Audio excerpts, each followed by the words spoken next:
Hello students, अभी जो video हम तैयार कर रहे हैं इसमें हम पढ़ेंगे चेंजेस इन टीडीएस।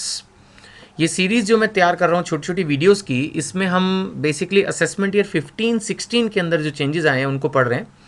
फिलहाल डायरेक्ट टैक्स के अंदर मोस्टली अमेंडमेंट्स मैं डिस्कस कर चुका हूँ। अब लास्ट के एक दो चैप्टर्स की अमेंडमेंट्स बची हैं जिनके अंदर मेनली टीडीएस और एएमटी ऑल्टरनेटिव मिनिमम टैक्स वगैरह बचे हैं। तो उम्मीद है कि ये वीडियोज़ आज मैं आपके लिए रिकॉर्ड कर देता हूँ तो यू विल गेट इट। तो लेट स्टार्ट। सबसे पहले चेंजेस इन टीडीएस की अगर हम बात करें तो एक नया सेक्शन आया है 194 DA। ये सेक्शन याद रखिएगा, नया सेक्शन है, एग्जाम में आने की इसकी प्रोबेबिलिटी है क्योंकि नया है।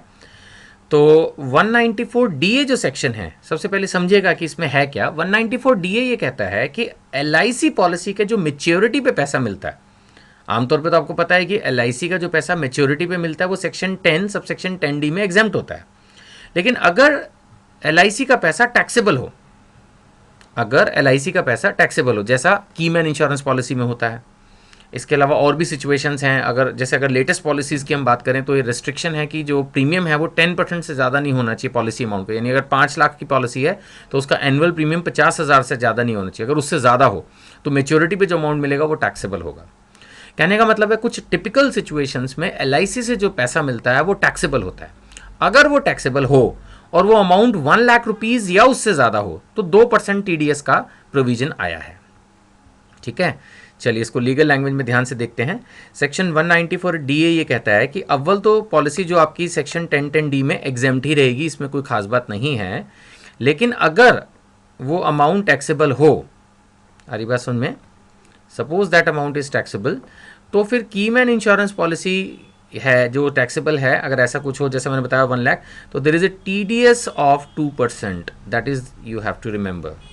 यानी कि अगर आपकी पॉलिसी मेच्योर हुई है कीमैन इंश्योरेंस पॉलिसी से 50 लाख की, तो उस पर 2% जो है वो 1 लाख रुपये TDS कट जाएगा, बाकी का 49 लाख रुपीज़ मेच्योरिटी जो है वो मिलेगी। याद रखिएगा, अगर 1 लाख तक है फिगर, बल्कि 1 लाख से कम, अगर एग्जैक्टली लीगल लैंग्वेज देखें, if it is less than 1 lakh there is no TDS।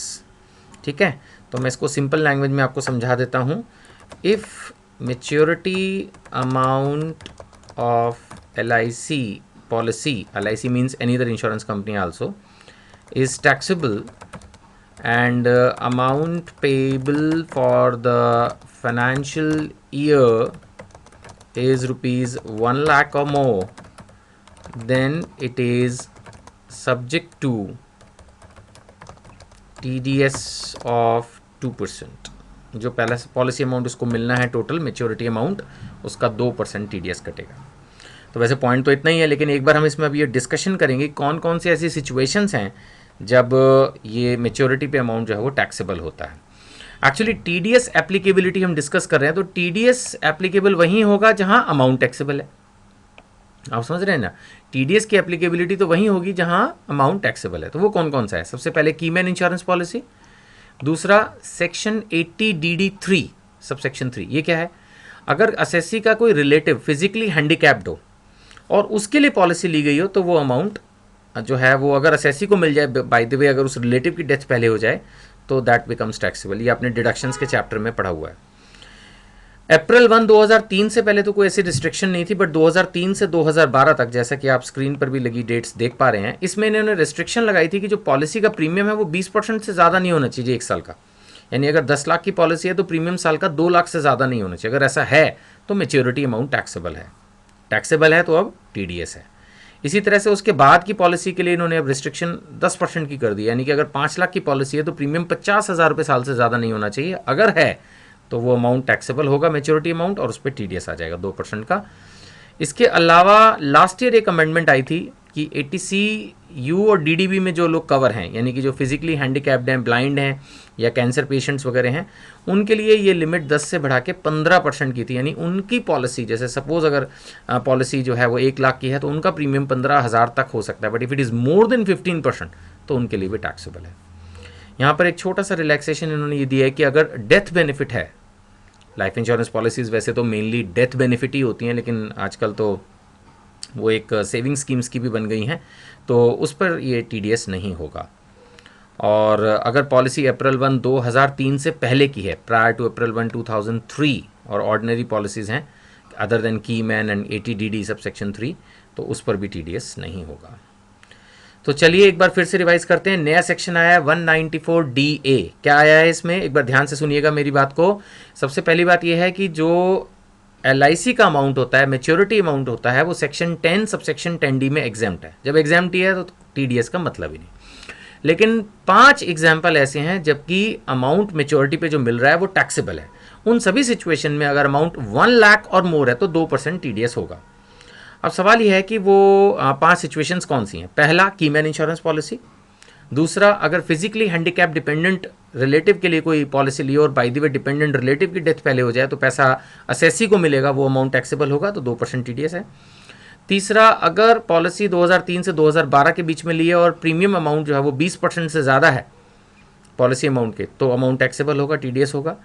2012 के बाद की पॉलिसी है और प्रीमियम अमाउंट जो है वो 10% से ज़्यादा है, तब भी टैक्सेबल होगा। और लास्ट ईयर 13-14 के बाद से जो लेटेस्ट प्रोविजन आया उसके हिसाब से जो लोग फिजिकली हैंडीकैप्ड हैं या कैंसर पेशेंट्स वगैरह हैं, उनकी पॉलिसी का अमाउंट अगर 15% से ज़्यादा है, प्रीमियम 15% से ज़्यादा, तो वो अमाउंट टैक्सेबल होगा। तो जब भी टैक्सेबिलिटी है वहाँ TDS है। लेकिन ये क्लैरिफाई किया गया 1 अप्रैल 2003 से पहले जो सिंपल पॉलिसीज़ थी अदर देन कीमैन एक्सेट्रा, उन पे कोई TDS नहीं होगा। और साथ में ये भी क्लैरिफाइड है कि डेथ बेनिफिट में चाहे प्रीमियम का परसेंटेज ज़्यादा भी हो, लेकिन अगर डेथ के केस में जो है पैसा मिल रहा है तो उस पैसे पर कोई TDS नहीं होगा। ठीक है जी। तो ये तो हुआ TDS का एक चेंज। दूसरा है एक नया सेक्शन, सॉरी सेक्शन तो नया नहीं है, इसके अंदर एक समझ लीजिए प्रोसीजर स्पेसिफाई किया है सेक्शन 194IA में। ठीक है, कौन से सेक्शन की अब हम बात कर रहे हैं, सेक्शन 194IA। ये सेक्शन क्या है, देखिए ये सेक्शन लास्ट ईयर भी आई थिंक मैंने कवर किया ही होगा, मैं एक बार फिर से बता देता हूँ। सेक्शन 194IA ये जो सेक्शन है, ये सेक्शन बोलता है कि अगर आपने कोई प्रॉपर्टी खरीदी है जिसकी वैल्यू है 50 लाख या उससे ज़्यादा, तो आपको सारा पैसा नहीं देना है सेलर को, आपको उसका 1% बाय वे ऑफ TDS काट देना है। अब लेटेस्ट ये है जो है प्रोसीजर जो आपके ICAI के अमेंडमेंट मॉड्यूल में दिया था, जहाँ से मैंने इसको फिर पिक करके और बुक्स के थ्रू समराइज वे में आपको दे रहा हूँ, वो ये कि इन्होंने ये कंडीशन लगाई है कि जो आपने TDS काटा उसको आप अगले महीने की 7 तारीख तक जमा कराएं और ड्यू डेट के 15 दिन के अंदर उसका सर्टिफिकेट दे दें। बस इतनी सी बात है। ठीक है, तो मैं इसके बारे में आपको प्रोविज़न जो है सिंपल बता देता हूँ क्या है एक बार फिर से। प्रोविज़न ये है कि if property deal is for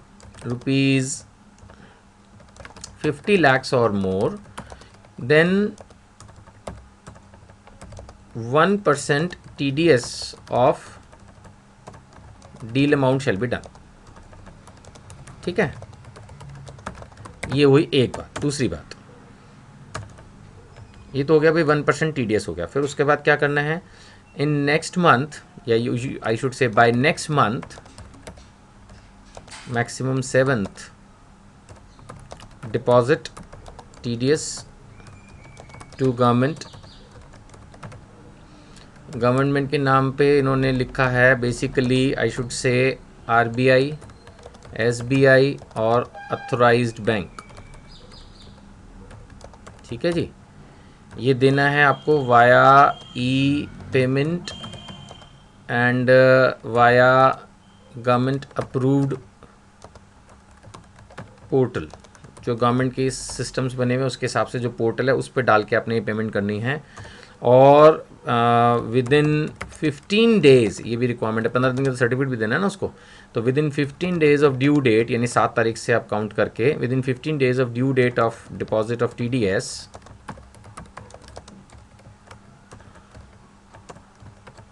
issue TDS certificate. भाई जिस बंदे के पैसे काट लिए उसको सर्टिफिकेट भी तो चाहिए कि हाँ जी उसके इतने पैसे कट गए हैं, गवर्नमेंट को जमा हो गए हैं, तभी तो कल को जब अपनी रिटर्न आएगी उसमें वो क्लेम करेगा।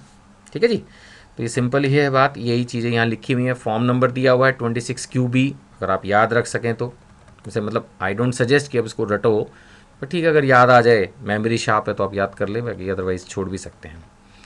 इसके अलावा one more change in TDS is कि अगर सर्विस टैक्स बिल में जुड़ा हुआ है तो आपने TDS काटते वक्त सर्विस टैक्स को इग्नोर करना है।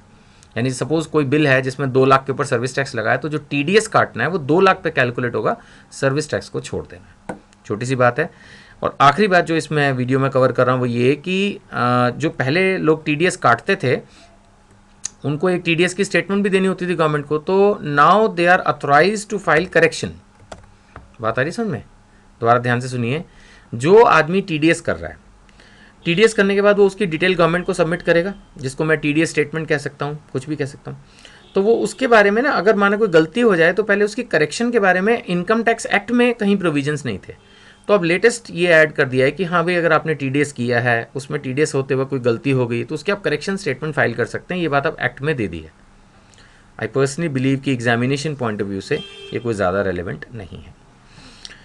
ठीक है जी, तो ये हैं आपके TDS के प्रोविजंस। एक बार फिर से रिपीट कर लेते हैं। 194 DA में LIC पॉलिसी अगर टैक्सेबल है 5 सिचुएशंस में, 1 लाख रुपए से ऊपर अमाउंट मिल रहा है, 1 लाख या मोर देन 1 लाख, तो 2% TDS है। 194 IA में अगर प्रॉपर्टी डील है 50 लाख या उससे ज़्यादा की, तो 1% TDS कटेगा, जो कि बायर काट के अगले महीने की 7 तारीख तक इलेक्ट्रॉनिकली गवर्नमेंट पोर्टल के थ्रू SBI RBI में जमा करा के अगले 15 दिन में सर्टिफिकेट दे देगा। अगर बिल में TDS काटते वक्त आप देखते हैं सर्विस टैक्स भी लगा हुआ, तो सर्विस टैक्स को इग्नोर करके ग्रॉस अमाउंट पे TDS काटना है। और करेक्शन स्टेटमेंट जो है वो TDS की अलाउ गवर्नमेंट ने कर दी है। बस इतना ही है जी, इससे ज़्यादा कुछ नहीं है। Thank you.